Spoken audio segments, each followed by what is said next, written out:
The Hall of Concordance was the most powerful room in the known galaxy. It sat at the center of Axis Prime, a massive station floating in neutral space between star systems. 47 species had built it together 200 years ago when they decided that talking was better than killing. The walls were tall and smooth, carved from pale stone brought from a dozen different worlds. The seats curved in a wide circle, and every single chair was filled today. 3 humans stood in the middle of the floor. Admiral Diplomat Sarah Voss stood straight. She was a tall woman, past 60, with short gray hair and dark eyes that had seen a great deal. Beside her was her aide, Kofi Annan Reyes, a young man who kept his hands clasped in front of him and his face calm, even though his heart was hammering hard against his ribs. On his other side stood Dr. Lena Marsh, a xenobiologist who had spent 30 years building connections between human and alien science. She had not slept well in a very long time. They were on trial. The charges had been read 3 times already, in 3 different languages: conspiracy, sabotage, treason against the Concordat. Specifically, they were accused of plotting to destroy the Helix Gate network, the chain of jump points that allowed faster-than-light travel across the galaxy. Without the Helix Gates, trade stopped. Ships drifted for years between worlds. Empires went silent. The gates were the most important thing in the known universe, and someone had tried to damage them. The Veric said it was these 3 humans. The Veric were the most powerful species in the Concordat. They were tall, narrow, and cold, with smooth gray chitin and eyes that caught the light like mirrors. They were brilliant and patient and very, very good at waiting. They had controlled the Helix Gates for 400 years, and they intended to control them for 400 more. They had not liked the way humans had been pushing lately, asking uncomfortable questions about shared access, neutral oversight, fair pricing. They had not liked it at all.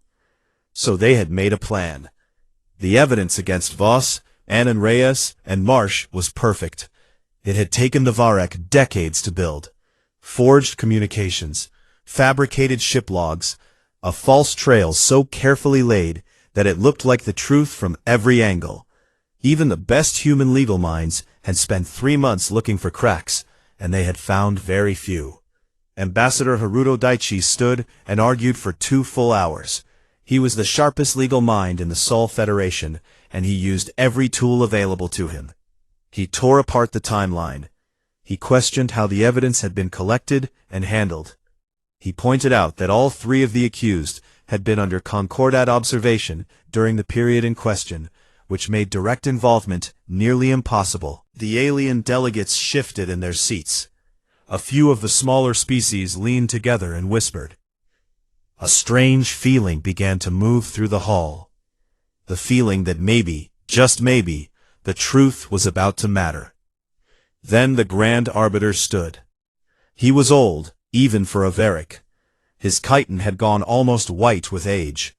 He moved slowly to the central podium and placed a flat silver disc on the surface. He pressed 1 finger to it. The verdict appeared on every screen in the room at the same moment. Guilty. Sentence, death. There was no appeal. The Concordat Charter allowed for immediate execution in cases of crimes against galactic infrastructure. The Grand Arbiter had already signed the order before he walked through the door that morning. It was finished in less than 4 minutes. The execution was not done quietly or in private. They broadcast it on every Concordat frequency. Every planet, every orbital station, every ship in the network received the live transmission. It was not just a punishment. It was a demonstration. A message sent to every species watching, but aimed at one in particular. Humans were to understand, once and for all, exactly where they stood. Sarah Voss did not beg. She looked directly into the broadcast lens until the very end. Kofi Annan Reyes closed his eyes and moved his lips. A prayer, or a name, no one would ever know for certain. Dr. Lena Marsh said one word out loud near the end. Those close enough to read her lips said it looked like the word, remember. Then the transmission cut to black. In Geneva, in the Joint Command Center buried 6 floors beneath the street, every screen had been live. Every officer in the room had watched in complete silence. The room was full of senior people, fleet commanders, generals, intelligence directors, diplomatic heads, and not one of them had spoken or moved during the broadcast. When it ended, the silence held for a long time. A junior lieutenant near the back of the room began to cry. She made no effort to hide it. No one looked at her. General Mara Okonkwo stood near the front. She was a broad, steady woman in her late 50s, with close-cropped hair and a face that did not show much even on ordinary days. She had commanded the Seoul Defense Fleet for 9 years. She had seen war. She had seen what organized power did to the powerless when there was nothing left to stop it. She had a cup of coffee in her hand that had gone cold over an hour ago. She set it down on the nearest console. She straightened her jacket. She turned to look at the room. Not with a speech, not with tears. She looked at the people around her, the way someone looks when a decision has already been made, and all that is left is the work. Get me a full inventory, she said quietly, of everything we've been holding back. Nobody asked what she meant. Every person in that room already knew. Across the galaxy, the broadcast ended in different kinds of silence, on different worlds. On Lethian colony stations, families turned off their screens and sat without talking. A young Lethian diplomat named Jari watched the feed from her office on Axis Prime. She did not turn the screen off for a very long time. She sat with her hands folded on her desk, staring at the blank feed long after it went dark. On Veric Prime, the High Council chambers filled with something that might have been called satisfaction. Counselor Veth Saran, the man who had planned the entire thing, accepted quiet congratulations from his colleagues. He believed, with complete certainty, that the matter was now closed. He believed humanity had learned something important today. He was right about that. He just had no idea what they had learned. On Earth, people stepped out into the streets, not shouting, not burning anything, just standing in the cold air in every major city, looking up at the sky without speaking. Some held candles. Some held printed pictures of the 3 faces that had been on every screen: Voss, Annan Reyes, Marsh. 3 names that would not be forgotten. In the Geneva Command Center, the lights stayed on all through the night. Deep in the asteroid belts at the far edge of human space, in shipyards that appeared on no Concordat registry and no official map, systems that had been waiting in silence for decades began, very quietly, to wake up. Counselor Veth Saran reviewed the human military file for the 3rd time that week, and for the 3rd time, he closed it feeling completely calm. The numbers were clear. The Sol Federation maintained a declared fleet of 412 warships, spread across 9 systems, respectable for a mid-tier species, entirely insufficient against the Veric Ascendancy's combined naval force of over 3,000 vessels. Not counting Allied Concordat contingents, humanity had no meaningful allies. Their technology was good, but not exceptional. Their soldiers were known to be aggressive and difficult to predict, but aggression without numbers was just noise. Veth Saran set the file down and looked out the tall window of his office on Veric Prime. The sky was the color of copper in the early light. He had spent 40 years building toward what happened in the Hall of Concordance, and it had gone precisely as planned. The humans would make noise for a while. They would petition. They would send angry transmissions. And then slowly, they would accept the new shape of things, the same way every other species had eventually accepted it. He had seen it many times before. What Veth Saran did not know, what no Veric knew, and no alien species in the Concordat knew, was that the file he had just closed was not the real one.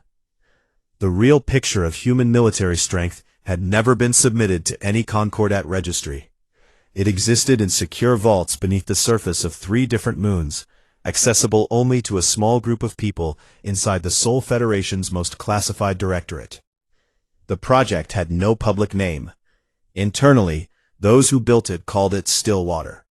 Stillwater had begun 83 years earlier, quietly, after a young human analyst named Dr. Priya Chowdhury submitted a report to the Sol Security Council that nobody wanted to read.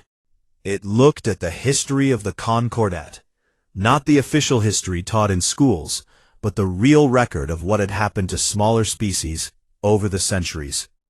The Lethians had their homeworld's orbit moved by Veric infrastructure projects without consent.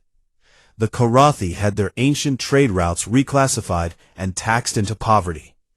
The Sundri had been stripped of voting rights for 60 years over a diplomatic dispute that historians now agreed was manufactured. Dr. Chowdhury's report said one thing clearly: the Concordat was not a council of equals. It was a hierarchy with nice furniture. And history showed, without exception, that hierarchies of this kind eventually moved against whoever threatened their top position. Humanity was starting to ask too many questions. That made humanity a threat. The report recommended that the Sol Federation begin a quiet, long-term program of military development, not for conquest, but for survival. It recommended they tell the Concordat nothing about it. The Security Council sat on the report for 2 years. Then they approved it. For 83 years, hidden shipyards had been carved into asteroid belts and deep space rocks at the far edges of human territory. Funding was buried inside infrastructure budgets, research grants, and colonial development programs. Engineers and scientists who worked on Stillwater signed agreements that made ordinary classified clearance look casual. Whole families had lived and died without ever mentioning their work to the outside world. The result was something that had no equivalent in any alien threat assessment. It was not simply more ships, though there were many more ships, over 2,000 vessels that no Concordat record acknowledged. It was the quality of what those ships carried that mattered most. Human engineers had spent decades studying alien weapons technology, absorbing it, and then doing what humans had always done, pulling it apart and putting it back together in ways the original designers had never imagined. Veric beam weapons that were already highly efficient had been made 30% more powerful. Lethian stealth systems had been rebuilt from scratch and combined with human sensor spoofing technology into something no scanner in the galaxy was currently calibrated to detect. There were also things that were entirely human in origin. For centuries, before they ever reached the stars, humans had been fighting each other. Wars on a single planet, with nowhere to run and no outside help coming. They had developed weapons of enormous destructive power out of sheer necessity, and then they had developed the discipline to control those weapons, because the alternative was the end of everyone.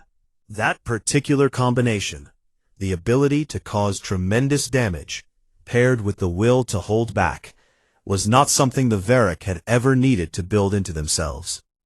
They had always had the stars to expand into. They had never been cornered. Humans had been cornered many times. They remembered what it felt like. General Mara Okonkwo stood in the central operations room of a Stillwater facility 3 days after the execution, looking at a display that showed the full scope of what had been quietly built over the better part of a century. She had known the numbers for years, of course, but seeing them laid out in front of her now felt different. It felt like standing at the edge of something that could not be walked back from. She did not look away. She turned to the small group of officers and directors standing behind her. "We're not going to move yet," she said.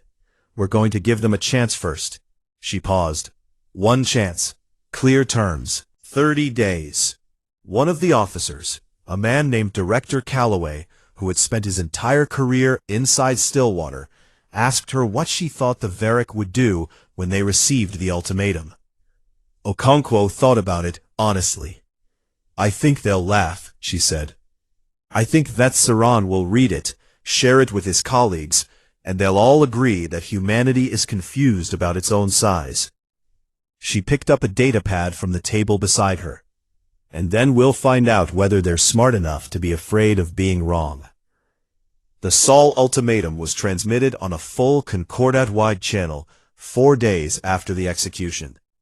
It was not written in the language of anger.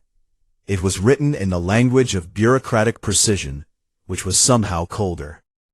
It listed 3 demands.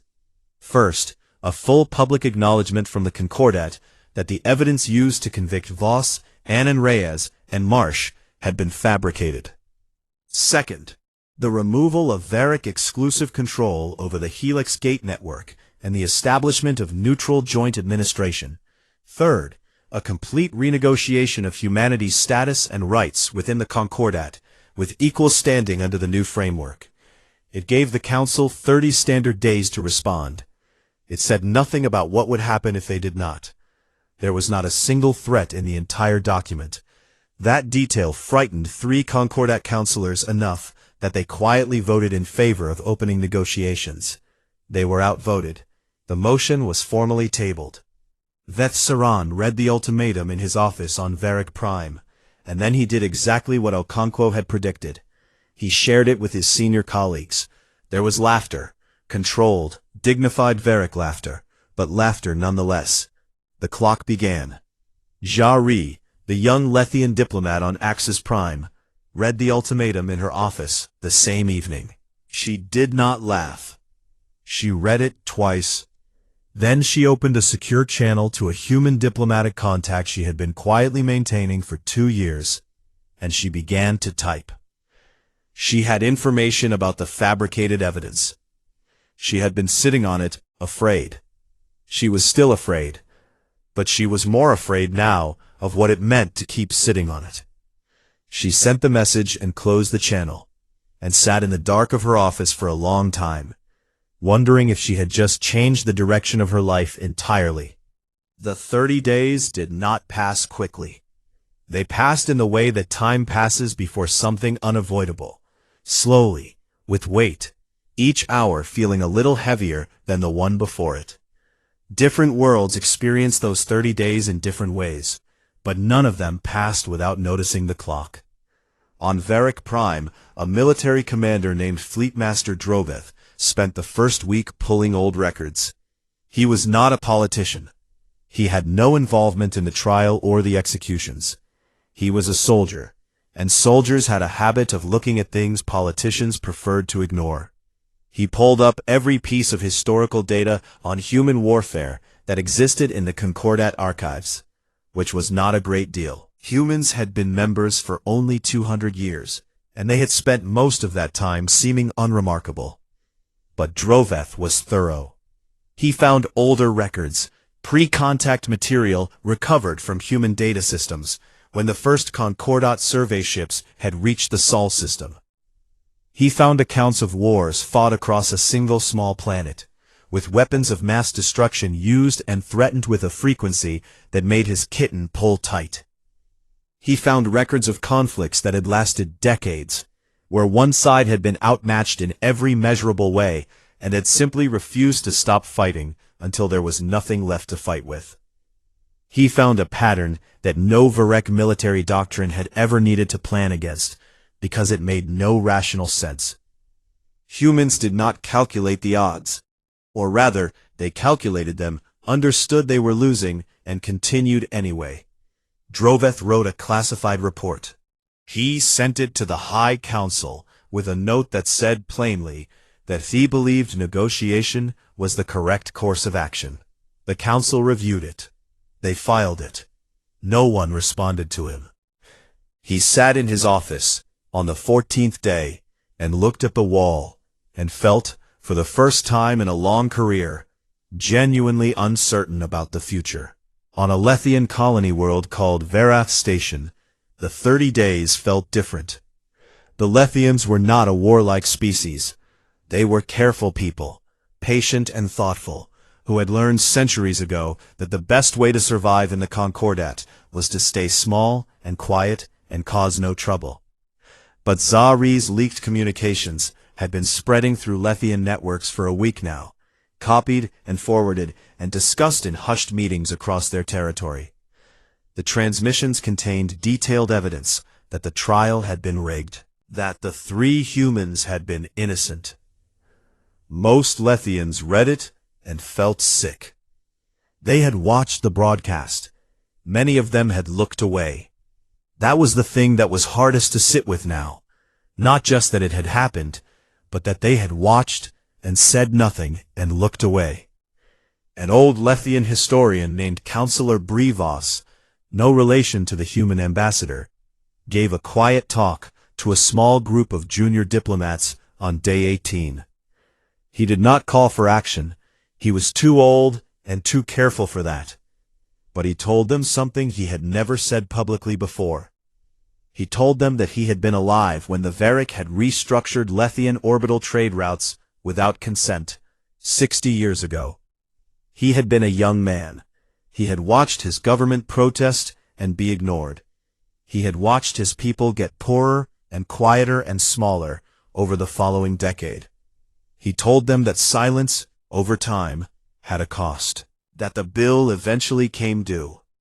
The young diplomats listened and said nothing, but several of them began, very carefully, reaching out to contacts in other neutral species. Slowly and privately, a shape was forming among the smaller members of the Concordat.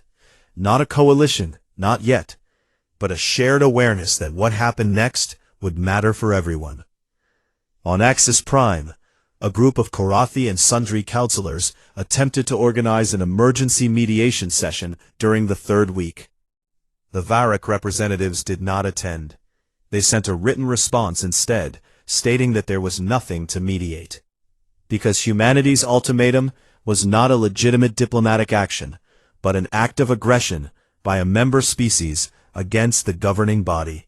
They said the matter would be addressed after the 30 days expired, at which point humanity would face formal censure. The Korathi lead counselor read the response, and then folded it very precisely, and placed it in a drawer, and did not take it out again. On Earth, the 30 days were the longest that many people could remember. There were public funerals on day 4. 3 coffins, draped in the blue and white of the Sol Federation, carried through the streets of Geneva, while millions stood in silence along the route. The faces of Sarah Voss, Kofi Annan Reyes, and Lena Marsh had been everywhere since the broadcast. On walls, on screens, printed and painted and projected. A poet named Amara Diallo published a piece on day 6 that spread through human space faster than any news transmission. It did not call for war. It simply described what it felt like to watch 3 people die for telling the truth. It was read aloud at the funerals. General Okonkwo attended the funerals in full dress uniform. A journalist caught a photograph of her face during the procession. It was a photograph that circulated widely in the days that followed, not because of what it showed, but because of what it did not show. There was no rage in her face, no grief breaking the surface, just a steadiness so complete it looked almost like peace, and wasn't. Aboard the Sol Federation flagship, a ship called the ISCS Unbroken, a young lieutenant commander named Yusuf Adeyemi spent the 30 days doing something that his senior officers did not comment on, because they understood it without needing to. He was writing letters home, long ones, one to his mother in Lagos, one to his younger sister who was studying engineering on Titan, one to an old friend from the academy he had not spoken to in 2 years. He was not writing them because he expected to die. He was writing them because humans always did this before something big. They wrote things down. They made sure the people they cared about knew they were cared about. They documented. It was, his commanding officer once said, one of the strangest and most human things there was. On day 29, a private transmission came through a back channel, from a Veric diplomatic office to a human contact point in Geneva. It was not signed. It said, "Your demands are unreasonable. We suggest you reconsider your position before consequences become unavoidable." General Okonkwo read the message. She typed a response herself, without asking anyone else's opinion. 2 words. Day 30. Day 30 arrived on a Tuesday morning, Geneva time. The Concordat council chambers were full. Every species had sent representatives. The hall was quiet, in a way that felt like held breath. The Veric Grand Arbiter took the podium and read the council's formal response to the Sol ultimatum in a clear, measured voice. The demands were rejected. All 3. The ultimatum itself was declared an act of sedition against the Concordat. Humanity was informed that legal proceedings against the Sol Federation would begin within the standard month. He finished speaking. The chamber was very still. Then the human channel, which had been open and live during the reading, went quiet. Not cut, just quiet. 4 seconds of empty air, long enough for everyone listening to notice it, to feel the weight of it. Then the channel closed. Yusuf Adeyemi sealed his letters and gave them to the ship's communications officer with instructions to hold them. Around him, the crew of the Unbroken moved with the quiet, practiced focus of people who had been ready for a long time. In the hidden shipyards at the edge of human space, the lights were already on. The Stillwater fleet did not move like an angry thing. It moved like a plan. 2014 warships departed from their hidden positions in the asteroid belts and deep space rocks of the outer Sol territories in the early hours after the channel closed. They did not travel in one great mass. They split into precise groups, each one assigned a specific target, each one running on a schedule that had been calculated and recalculated over years. There were no dramatic speeches broadcast across the fleet. General Okonkwo had given the operational order in 11 words. Execute Stillwater. Protect the gates. Do not fire unless fired upon. The Veric had built their empire on the Helix Gate network. Every supply line, every troop movement, every trade route between their worlds ran through those gates. Control the gates, and you controlled the flow of everything.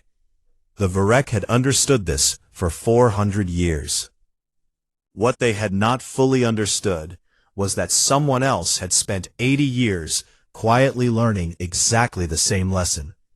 Okonkwo's strategy did not aim to destroy. It aimed to take. Within 9 hours of the fleet's departure, the first wave of human ships arrived at 17 Helix Gate nodes simultaneously. The Veric garrison forces stationed at those nodes were not small, but they were built to discourage interference, not to fight a coordinated military operation of this scale. More importantly, they had never seen a human warship that did not match the Concordat registry. When the first Stillwater vessels dropped out of stealth at point-blank range, the garrison commanders spent several seconds simply trying to understand what they were looking at. Several seconds was enough. Gate after gate went dark to Veric control. Lockout codes, prepared long in advance by human engineers who had spent years quietly studying Helix Gate architecture, were uploaded through captured access terminals. The gates still worked. Ships could still pass through them, but only with human authorization. The Veric Empire, spread across dozens of systems, suddenly found itself in a position that no Veric strategic model had ever seriously considered. Isolated, piece by piece, inside its own territory. Vethsaran received the first reports in his private chambers and did not believe them. He called for confirmation. The confirmation came. He called for more confirmation. The picture did not change. He stood very still beside his desk for a long time, looking at a situation that his 40 years of careful, patient planning had never once prepared him for. The Veric military response was fast and large. They moved their main fleet toward the nearest captured gate with the full weight of their naval power. which was still, on paper, significantly greater than anything humanity had officially fielded. They were right about the numbers. They were completely wrong about almost everything else. The human commanders waiting for them were not working from alien doctrine. They were not working from a textbook at all. Human warfare had been shaped over centuries by one core experience: fighting opponents of equal or greater strength, in close quarters, on a single world, where losing meant the end. Human officers made decisions quickly. They changed tactics mid-engagement.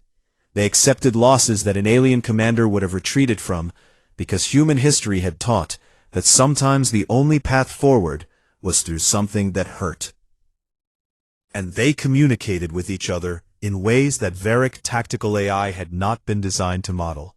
Quick, informal, emotional, full of shorthand and instinct that no algorithm had a clean response to. The first major fleet engagement lasted 4 hours. When it ended, the Veric had not broken through the gate perimeter. They had lost a significant number of ships. The human fleet had also lost ships, and the crew of every lost vessel had a name and a record, and people back home who would be told in person, not by form letter, because Okonkwo had insisted on that years ago. There were smaller moments scattered across the battle that found their way into the record later. Lieutenant Commander Adeyemi, aboard the Unbroken, diverted from his assigned patrol route when he picked up a distress signal from a damaged human fighter that had drifted into a debris field. He had no orders to do it. He did it anyway, bringing his ship alongside the wreck and physically guiding the 2 survivors through the transfer tube himself. He was back at his station 4 minutes later. His commander did not formally reprimand him. She noted the action in the log and said nothing else about it.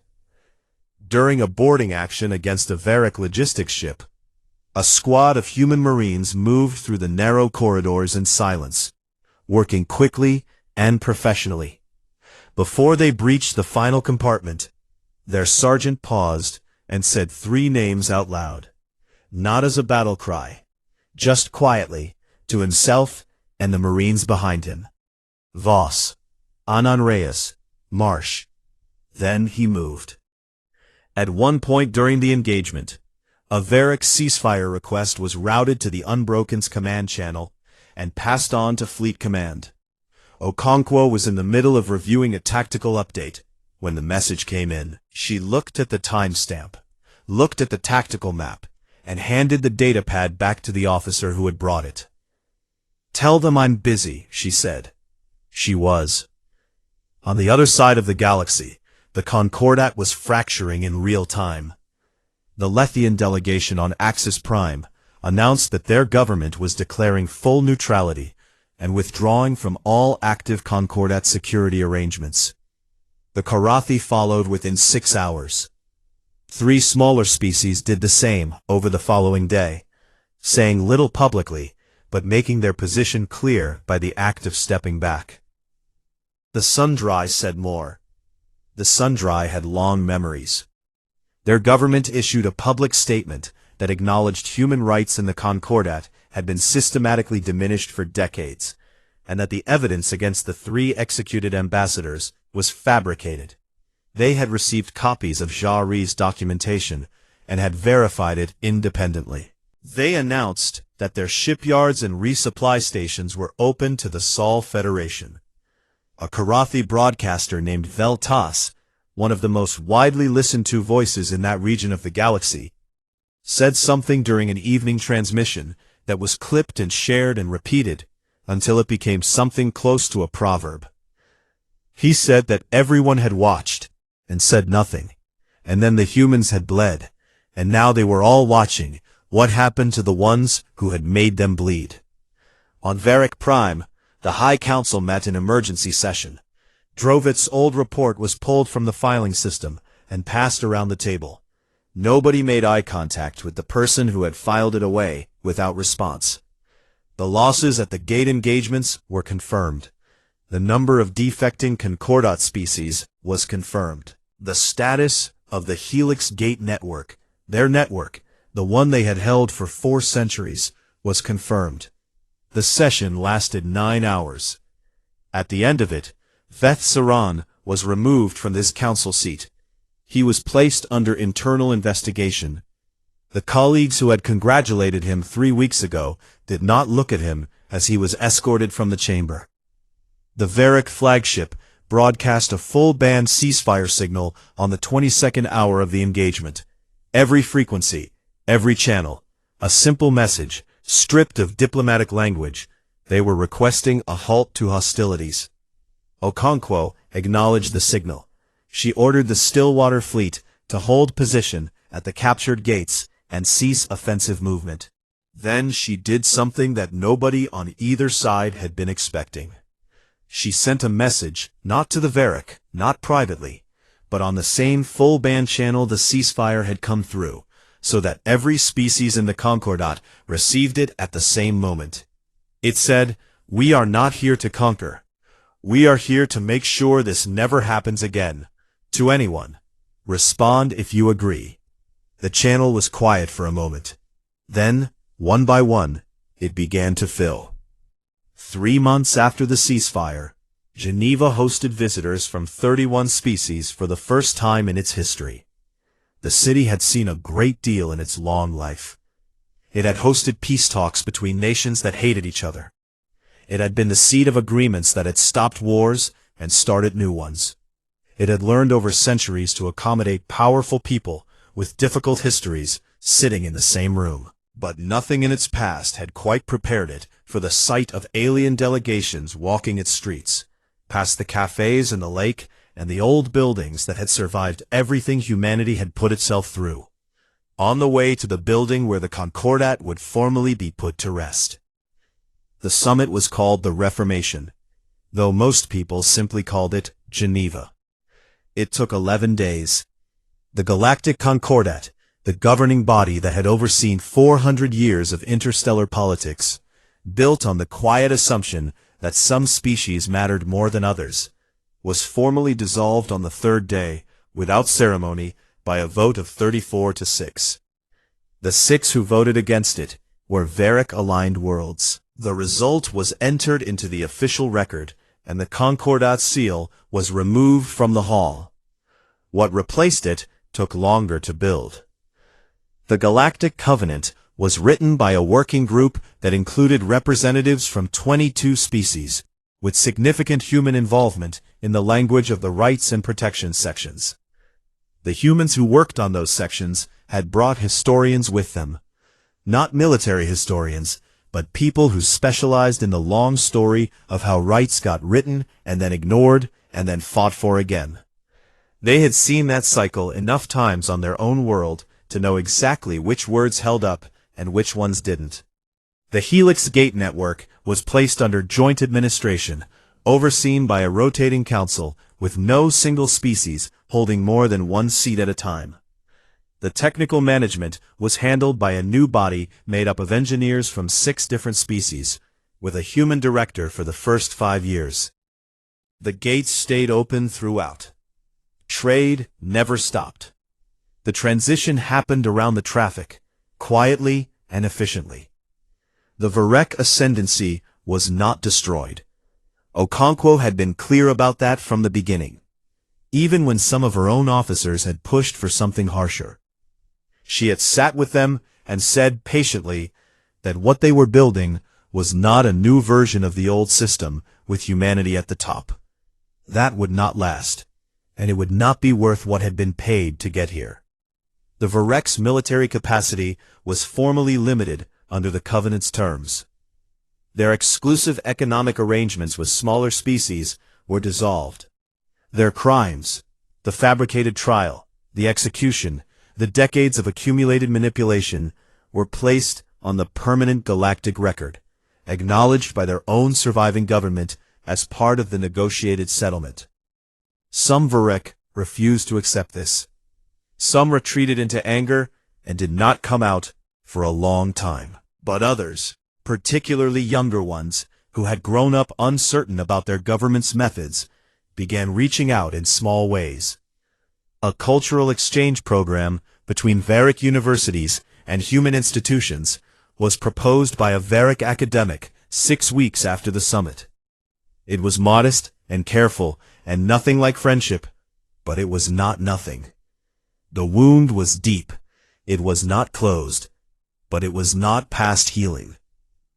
Jarry stood in the main hall of the Geneva summit on the 7th day and received the Sol Federation's Medal of Conscience in front of delegates from 31 species. She was a small figure in a large room, and she was not comfortable with the attention, which was perhaps why her speech was the most honest one given during the entire 11 days. She said that she had not acted out of bravery. She said she had been afraid for months before she sent that first message, and afraid every day after it. She said the reason she finally acted was not that the fear went away, but that something else became louder than the fear. She said that her people had looked away once before, a long time ago, when the Veric had restructured their trade routes and hollowed out their economy, and that they had spent 60 years regretting the silence. She said that when she watched the broadcast of the execution, she had felt that old regret come back, and she had decided that she was not going to add to it. She paused for a moment at the end and said something that she had not planned to say. She said that she thought all the species in the room, her own included, had been waiting for someone brave enough to refuse to accept the way things were, and that it should not have had to be the humans alone who refused first. The room was very quiet after that. The humans in the room did not look triumphant. Most of them looked tired, in the way people look when something necessary and terrible is finally over. On the 9th day of the summit, a small ceremony was held at the Memorial of the Three, which had been completed in the square outside the main conference building during the weeks of negotiation. It was not a large structure. 3 figures in dark stone, life-sized, standing beside each other the way they had stood in the Hall of Concordance. No pedestals, no elevated platforms, just 3 people at street level, facing outward. Lieutenant Commander Yusuf Adeyemi came to the memorial in the early morning before the official delegations arrived. He was in his dress uniform, which he had pressed the night before with more care than usual. He stood in front of the memorial for a while, without speaking. Then he reached into his jacket and took out 3 sealed letters, the ones he had given to the communications officer before the engagement, and collected afterward, worn at the edges now from handling. He left them at the base of the memorial, tucked against the stone. He did not explain why. He did not need to. He stood for another moment, then straightened his jacket, and walked back toward the conference building where the day's work was waiting. On the last day of the summit, when the Galactic Covenant had been signed by 31 founding species, and the final documents were sealed and recorded, a young Sundry journalist caught up with General Okonkwo outside the main hall. Okonkwo was about to become the Sol Federation's first High Representative to the new Covenant, and the journalist had one question she wanted to ask before the formal appointments began. She asked if Okonkwo had been afraid, during the 30 days, that the Veric would not back down in time. Okonkwo stopped walking. She thought about the question honestly, which was the only way she knew how to answer anything. "I was afraid," she said, "of what we would have to become if they didn't." She paused. "That's why they had to." The journalist wrote it down. Later, a Veric historian, one of the younger ones, working carefully through the newly opened records, would write something in an early chapter of what became the definitive account of those events. He was writing about the nature of the Sol Federation, about what had made them so difficult to account for in any strategic model. He wrote that the mistake, the original and most fundamental mistake, had been to look at humanity and see only their size, their declared fleet, their official position, their visible power. He wrote that the Veric had looked at humans and seen a species that could be managed. What they should have seen, he wrote, was a species that had spent thousands of years making itself ungovernable by anything it had not chosen to accept. He wrote that there was a certain kind of planet, quiet-looking, modest, easy to underestimate from a distance, that you should never, under any circumstances, decide to make an enemy of. He did not need to name it. Everyone who read the book already knew which planet he meant.